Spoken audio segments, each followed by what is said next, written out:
যে বুড়ো, সকালবেলা দাওয়ায় বসে পা দোলালেই চলবে? বলি বাজার যেতে হবে না? না, আজ আমার হাজার কাজ, তাই ঘরে যা আছে তাই দিয়েই চালিয়ে নাও। গত দুদিন ধরে তো একই কেতন শুনিয়ে যাচ্ছ। এদিকে চালাতে চালাতে ভাড়ার যে ফাঁকা, আর যে চলছে না। চলছে না বুঝি? না, চলছে না। বুঝলাম। কি বুঝলে? বিয়ের সময় মা বলেছিল ঘরে অন্নপূর্ণা আসছে, কিন্তু এতদিন ঘর করার পর বুঝলাম অন্নপূর্ণার বদলে তুমি আসলে একটা পুরোপুরি অসম্পূর্ণা। মানে? ওই যে মাঝে মধ্যেই হুটহাট করে ভাড়ার ফাঁক হয়ে যায়। এই দেখো, একেবারে বাজে কথা বলবে না। কি বলতে চাইছো তুমি? কি বলতে চাইছো? আমি একলাই সব খেয়ে ফেলি, তুমি খাও না? না, তুমি চেপে চুপে খাওয়াও বলেই তো খাই, আর খেয়ে খেয়ে মোটা হয়ে যাই। এই শোনো, বাজে কথা ছেড়ে বাজারে যাবে কিনা বলো, আর না গেলে আমি কিন্তু আজ উনুন ভেঙে ফেলবো। হ্যাঁ, আমার হাত পাগলি গিন্নি দেখছি বেশ খেপে গেছে। না, আর কথা বাড়ালে হয়তো সত্যি সত্যি উনুন টুনুন ভেঙে একসা করে বসবে। এই দেখো, সামান্য কথাতে এত খেপে গেলে কেন বলো তো? আচ্ছা বাবা, আচ্ছা আচ্ছা, থলি দাও, আর বাজার থেকে কি কি আনতে হবে বলো। ভালো দেখে তরি তরকারি আনবে। আজ বৃহস্পতিবার, তাই মাছটা চেনো না যেন। বাহ বাবা, কি মজা, মাছ আনবার পয়সা বেঁচে গেল। বাঁচাচ্ছি তোমার পয়সা, বাঁচাচ্ছি। মাছের বদলে ভোলা ময়রার দোকান থেকে বেশি করে মিষ্টি দই এনো। কতদিন যে ভাতের পাতে মিষ্টি দই খাইনি। এরও কিন্তু। ব্যাস হয়ে গেল, একদিক থেকে বাঁচলাম তো অন্য দিক থেকে মরলাম। ঠিক আছে, থলি দাও।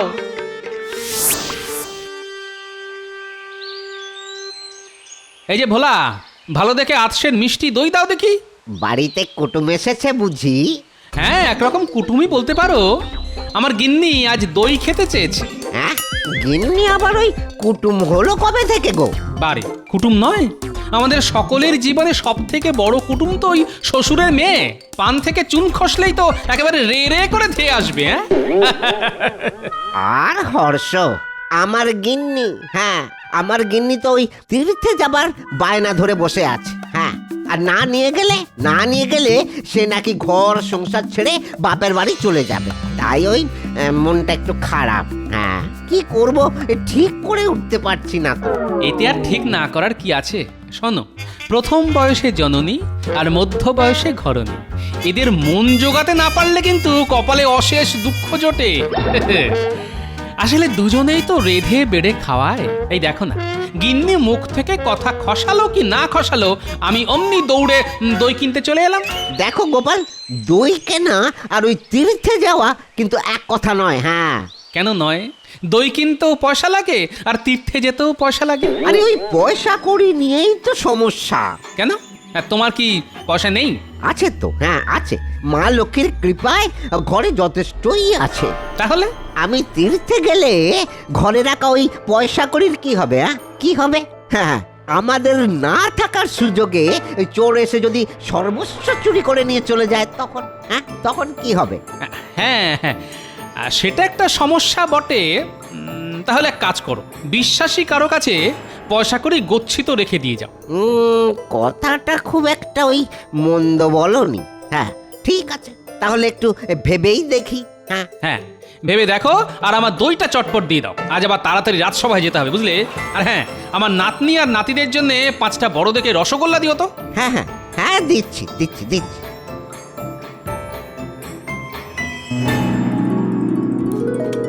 কিরে, কেমন খাচ্ছিস? খুব ভালো দাদু, খুব ভালো। আচ্ছা দাদু, আজ হঠাৎ আমাদের রসগোল্লা খাওয়ালে কেন? দই ষষ্ঠী। দই ষষ্ঠী? সেটা আবার কি? উমা, তাও জানিস না? ওই জামাই ষষ্ঠী, অশোক ষষ্ঠী, চাবড়া ষষ্ঠীর মতো তোদের দিদা মাঝে মাঝে ওই দই ষষ্ঠী পালন করে। সেদিন শুধু দই আর ভাত খায়। দিদার কি মজা, শুধু দই আর ভাত। তবে রে বুড়ো, বাচ্চাদের কাছে উল্টো পাল্টা বলা হচ্ছে না। দেখাচ্ছি মজা। ও বাপ রে বাপ,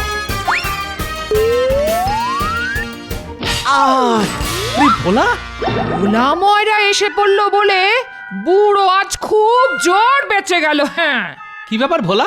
একটু আগেই তো দেখা হলো, এখন আবার আমার বাড়ি কি মনে করে? ভেতরে চলো, কথা আছে। হ্যাঁ,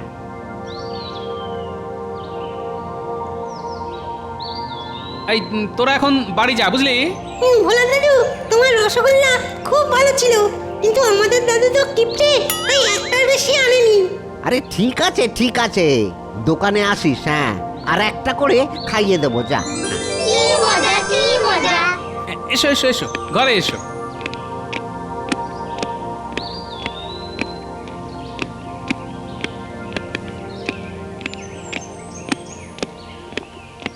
বসো, ওই খাটটাতে বসো। এবার বলো কি বলতে এসেছো। আচ্ছা গোপাল, আমি গিন্নিকে নিয়ে তীর্থ করতেই যাব। সে তো খুব ভালো কথা। ভেবে দেখলাম ওই যেতে আসতে দিন 20 মতো লাগবে, তাই ওই কদিন তুমি যদি আমার যাবতীয় সঞ্চয় মানে ওই টাকা পয়সা, ওই সোনার দানা, এইগুলো সব যদি রেখে দাও তাহলে। আমার কাছে? হ্যাঁ হ্যাঁ, তোমার কাছে। কারণ ওই তোমার মতো সৎ আর ওই বিশ্বস্ত লোক এই কৃষ্ণনগরে আর কে আছে বলো? দেখো, রাখতে তো আমার কোনো আপত্তি ছিল না, কিন্তু আমার ঘরের অবস্থাটা একবার দেখো। একে খড়ের চাল, তাতে আবার এখানে ওখানে ফুটো। রাতের বেলা আমি আর আমার গিন্নি দুজনেই মরার মতো ঘুমোই। তা চোর টোর এসে যদি সব চুরি করে নিয়ে যায়। চোর? হ্যাঁ ভাই, চোর। তাই বলছি, এত বড় দায়িত্বটা তুমি আমার কাঁধে চাপিয়ে দিয়ে যেও না। তাহলে কি করি বলো তো? আমি বলি কি, তুমি একবার মহারাজকে গিয়ে বলতে পারো। তিনি যদি রাজি হন তাহলে আর চিন্তা কি। ঠিক আছে, দেখছি। হ্যাঁ, দেখছি। আমি তাহলে এখন আসি ভাই, আসি। হ্যাঁ হ্যাঁ, এসো এসো।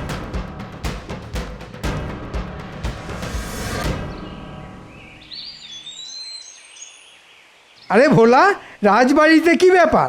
কোনো মিষ্টির বরাত আছে বুঝি? না মানে সেসব নয়, ওই আসলে আমি তো ওই তীর্থে যাব। ও, তীর্থ? কদিন ওই বাড়ি ফাঁকা থাকবে তো, তাই ওই আমার যাবতীয় সঞ্চয় ওই মহারাজের কাছে রেখে যাবার জন্য অনুরোধ করতে এসেছি। হ্যাঁ, ভোলা ময়রার সারা জীবনের সঞ্চয় তো অনেক। দেখো, অনুরোধ তুমি করতেই পারো, কিন্তু আমার মনে হয় মহারাজ এসব ঝামেলা নিতে রাজি হবেন না। তাহলে কি করা যায় বলুন তো? এদিকে তীর্থে যাবে বলে আমার গিন্নি তো একেবারে ক্ষেপে উঠেছে। তুমি যদি আমার কাছে রেখে যেতে চাও তাহলে আমার তাতে কোনো আপত্তি নেই। আপনি রাখবেন? কেন রাখবো না? আরে, আমার পাকা বাড়ি, তার উপর শক্তপোক্ত দরজা জানলা, চুরি ডাকাতির কোনো ভয় নেই। তুমি স্বচ্ছন্দে রেখে যেতে পারো। যাক বাবা, ওই চিন্তা মুক্ত হলাম। হ্যাঁ, তোমাদের চিন্তা হরণ হওয়াই তো আমার ধর্ম ভোলা। যাও, এখন বাড়ি যাও, যবে মনে করবে আমার কাছে গচ্ছিত রেখে যেও। যাই, ওই এক্ষুনি বাড়িতে গিয়ে গিন্নিকে বলি তীর্থ করতে যেতে আমার আর কোনো বাধা নেই। হ্যাঁ। ওরে বাবা, কার মুখ দেখে উঠেছিলাম রে আজ! ভোলা তার সারা জীবনের সঞ্চয় আমার কাছে গচ্ছিত রেখে তীর্থ করতে যাবে। হ্যাঁ, ভোলা কদিনের জন্য তীর্থ করতে যাবে অন্য কোনো দূর দেশে। হ্যাঁ, এরি, মন্ত্রী এমন নিজের মনে হাসছে কেন? এটা হয় পাগলামি নয় শয়তানি। আরে ও মন্ত্রী মশাই, এমন করে হাসছেন কেন? হাসছি তো বেশ করছি। তোমার অসুবিধা হলে কানে তুলো দিয়ে ঘোরো, চত্বর সব। হাসতে হাসতে হঠাৎ করে চটে উঠলো কেন? না, ব্যাপারটার মধ্যে কোনো গোলমাল আছে বলে মনে হচ্ছে।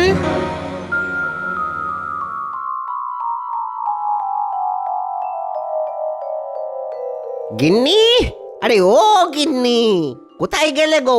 কি বলবে বলো? বলছি যে ওই গিন্নি, ওই বাক্স প্যাটরা গুছিয়ে নাও। হ্যাঁ, গুছিয়ে নাও। বাক্স প্যাটরা গোছাবো মানে? আহা, তীর্থে যাব তো। হ্যাঁ, বলো কোথায় যাবে? পুরী না কাশী না? এর আগে কোনোদিন তো যাইনি, তাই পুরী চলো, একসঙ্গে সমুদ্র আর জগন্নাথ দর্শন। তাহলে তাই চলো। হ্যাঁ চলো, ভাবছি ওই পরশু দিনই আমরা যাত্রা শুরু করব। পরশু দিনই? এই তুমি না খুব ভালো, ময়দা মাখাই আছে, দাঁড়াও তোমার জন্য চট করে দুটো লুচি ভেজে নিয়ে আসি।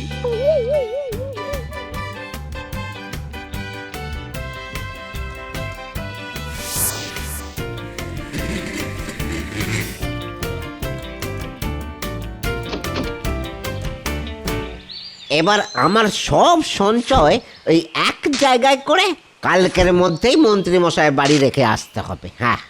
ওমা, এসব কি করছো? আহা, ওই গুনে গুনে রাখছি তো, কাল এই পোটলাটা ওই মন্ত্রী বাড়ি রেখে আসবো না। মন্ত্রীর বাড়ি? কেন? বারে বাহ, কটা দিন তো আমরা বাড়িতে থাকবো না, এসব তো একটা ভালো জায়গায় রেখে যেতে হবে নাকি? সে রাখো, ক্ষতি নেই, কিন্তু তাই বলে মন্ত্রীর বাড়ি? শুনেছি লোকটা নাকি ভালো নয়। না না না না না না না, সে তো জাল জোট চুরি করে ওই রাজকোষ থেকে। হ্যাঁ, আমি সামান্য মানুষ, আমার সাথে এসব করবে না। কিন্তু যদি করে? দেখো, ওই যদির কথা ওই নদীতে থাক। হ্যাঁ, এখন আমায় ওই সবকিছু গুনে গুনে রাখতে দাও তো। আচ্ছা, তার আগে এই গরম গরম লুচি কটা খেয়ে নাও দেখি।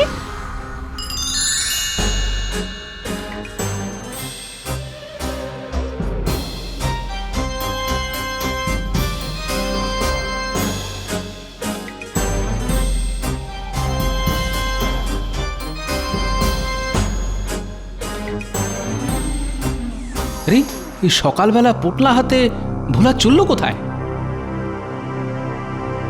ভোলা, ও ভোলা, বলি ও ভোলা, সকালবেলা পোটলা হাতে চললে কোথায়? তোমার ঘরের চাল এই ফুটো বলেই তো আমার সঞ্চয় রাখতে চাইলে না ভাই, তাই আর কি করব, মন্ত্রী মশাই বাড়িতেই রাখতে চলেছি। কেন, আমি তো তোমায় মহারাজের কাছে রেখে আসতে বলেছিলাম। যাচ্ছিলাম তো, কিন্তু রাজবাড়িতে ঢোকার মুখে ওই মন্ত্রী মশাইয়ের সাথে দেখা। তিনি বললেন যে মহারাজ এসব ঝামেলা নিতে রাজি হবেন না, তাই বাধ্য হয়ে। বুঝতে পেরেছি, এটা নিশ্চয়ই ওই মন্ত্রীর কোনো চাল। কাল তাই নিজের মনে অমন করে হাসছিল। আমি বলি কি, মন্ত্রী মশাইয়ের কাছে না রেখে তুমি বরং আরেকবার মহারাজের কাছে যাও। না ভাই, ওই তাতেও হয়তো অনেক দেরি হয়ে যাবে, বুঝেছো? আসলে ওই কালই তো আমরা তীর্থযাত্রায় বেরোবো, আমার হাতে এখন অনেক কাজ, বুঝেছো? আমি আসি গোপাল, হ্যাঁ আমি আসি। জানি না মন্ত্রীর পাতা ফাঁদে ভোলা আবার পা দিয়ে বসলো কিনা। মন্ত্রী মশাই, ও মন্ত্রী মশাই। আরে ভোলা যে, এই যে মন্ত্রী মশাই, এনেছি, এই যে এই যে। ও হ্যাঁ হ্যাঁ, তোমার সারা জীবনের সঞ্চয়, দাও দাও। ওরে বাবা, এ তো বেশ ভারী। তা একটু ভারী তো হবেই। হ্যাঁ, টাকা পয়সার সাথে কিছু ওই গয়নাও আছে তো, একবার দেখে নেবেন। হ্যাঁ, একবার দেখে নেবেন। না না, দেখার কি আছে, তুমি যে অবস্থায় পুঁটলি দিয়ে গেলে তীর্থ থেকে ফিরে এসে সেই অবস্থাতেই ফেরত পাবে। ভেতরে কি আছে তা জেনে আমার কি দরকার ভাই। তাহলে আমি আসি। হ্যাঁ হ্যাঁ, এসো এসো, ভালো করে তীর্থ করে এসো। যাও যাও, দুর্গা দুর্গা দুর্গা দুর্গা। আহ, ভোলা বড় ভালো ছেলে, জানে না যে বাঘের মুখে মাংস রেখে গেল।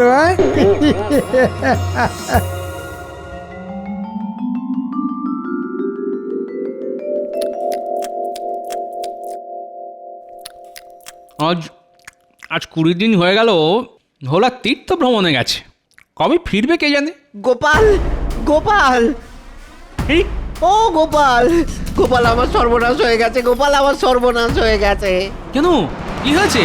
সকালে, আজ সকালে ওই তীর্থ থেকে ফিরে এসেই মন্ত্রী মশাই বাড়ি আমার পুটলিটা আনতে গিয়েছিলাম, কিন্তু কি কিন্তু? কি সব আজে বাজে কথা বলছো ভোলা?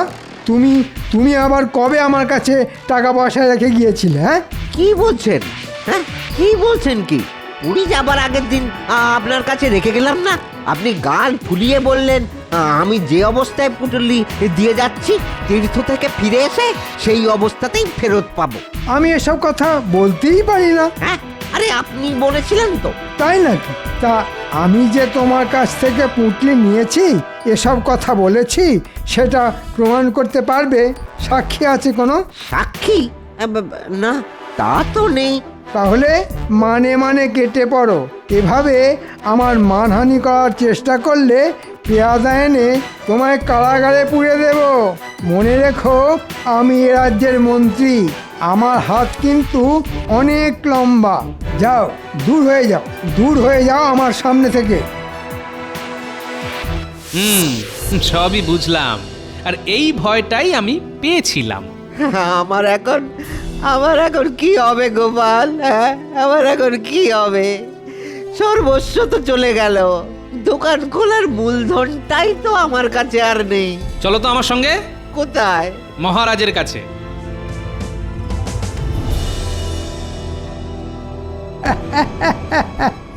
ব্যাটাকে এমন চাল দিয়েছি যে ব্যাটা এখন কপাল চাপড়ে মরবে আর ভেউ ভেউ করে কাঁদবে। ওরে, ও যে সব কিছু আমার কাছেই রেখে গেছে সেটা কোনো দিনও প্রমাণ করতে পারবে না। একেই বলে বুদ্ধির জোরে খাবলে খাওয়া। সবই তো শুনলাম ভোলা, কিন্তু তুমি যে মন্ত্রীর কাছেই সবকিছু রেখে গিয়েছিলে সেটা প্রমাণ করতে না পারলে আইনত আমি তো ওর বিরুদ্ধে কোনো ব্যবস্থাই নিতে পারি না। তাহলে কি হবে মহারাজ? কি হবে? আমি যে একেবারে পথে বসে যাব মহারাজ। হাতে আর এমন কিছুই নেই যা দিয়ে দোকান খুলে সংসার চালাতে পারি। সে না হয় আমার কাছ থেকে কিছু ধার নিতে পারো। না মহারাজ, ধার দিতে হবে না। কেউ জানুক আর না জানুক, আমি তো পুরো ব্যাপারটা ভালো করেই জানি। তাই আমি ঠিক প্রমাণ করে ছাড়বো যে ওই মন্ত্রী বেটা চোর না সাধু। প্রমাণ করতে পারলে তো খুবই ভালো। আমি জানবে আছি সব সময় অন্যায়ের বিরুদ্ধে। ধন্যবাদ মহারাজ, এসো আমার সঙ্গে।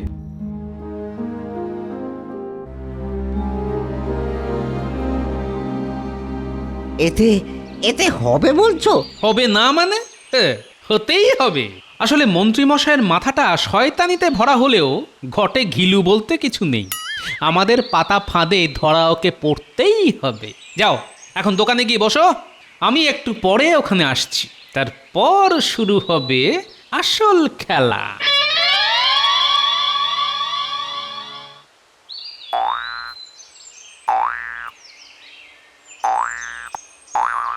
খেলা বন্ধ করে একবার আমার কাছে আয় দেখি। হ্যাঁ গোপাল দাদু, বলো। শোন, সেদিন একটা করে রসগোল্লা দিয়েছিলাম বলে আমায় কিপটে বলেছিলি, হ্যাঁ? কিন্তু একটা কাজ যদি করে দিতে পারিস, ভোলা দাদু তোদের গামলা গামলা রসগোল্লা খাওয়াবে। বাস, গামলা রসগোল্লা। বলো কি করতে হবে? এখন থেকে মন্ত্রী মশাইয়ের ওপর দিনে রাতে নজরদারি চালাবি। বুঝতে পেরেছি, নজরদারি চালাবো আর তোমায় এসে খবর দেবো। আমি এখন ভোলা ময়রার দোকানে যাচ্ছি, তেমন কিছু বুঝলে ওখানে গিয়ে আমায় খবর দিবি। ঠিক আছে। এক ঝটকায় কত রোজগার। টাকা কড়িগুলো দিয়ে মনের সুখে খাবো দাবো আর গয়নাগুলো গিন্নিকে দেব। এতগুলো গয়না পেলে যা খুশি হবে না ও। যাই, একবার ভোলার দোকান থেকে ঘুরে আসি, দেখি সর্বশান্ত হয়ে ব্যাটা এখন কি করছে। দাদু খবর আছে। তাই নাকি? তাহলে তাড়াতাড়ি বলে ফেল। মন্ত্রী মশাই এখানে আসছে। খুব ভালো খবর এনেছিস। যা, আবার গিয়ে ওর বাড়ির ওপর নজর রাখ।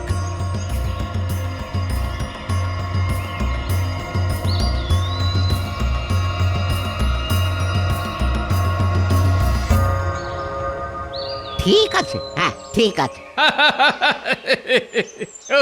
ভোলা, মন্ত্রী মশাইকে বোকা বানাতে কি বুদ্ধিটাই না বের করেছো তুমি, হ্যাঁ? আমাকে নিয়ে কি বলছে গোপাল? না, আজ থেকে শুনতে হচ্ছে। মন্ত্রী বেটার টাকা কড়ি গয়নাগাটির উপর খুব লোভ, তাকে নকল টাকা আর পয়সা দিয়ে খুব ঠকান ঠকিয়েছে। এবার এই গয়না বেচতে গেলে কিংবা টাকা কড়ি দিয়ে কোনো কিছু কিনতে গেলে নকলের দায়ে হাজতবাস হবে ওর। সব জারি জুড়ি তখন ঘুরছে যাবে।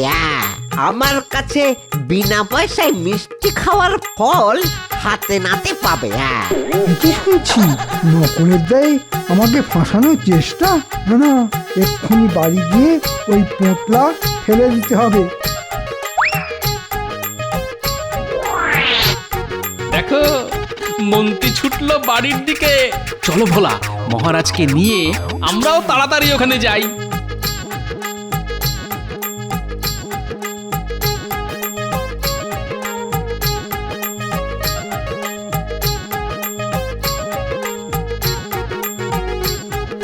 এই ঝোপের মধ্যে গর্ত খুঁড়ে সব পুঁতে দিতে হবে। সেটা আর কি করে সম্ভব হবে মন্ত্রী মশাই? আপনি যে হাতে নাতে ধরা পড়ে গেছেন। মন্ত্রী, তুমি তুমি এত বড় ছেঁচড়! ওরে বাবা, ওরে বাবা! লক্ষ্মী, ওকে পালাতে দিও না, পাকড়াও করে সোজা নিয়ে যাও কারাগারে।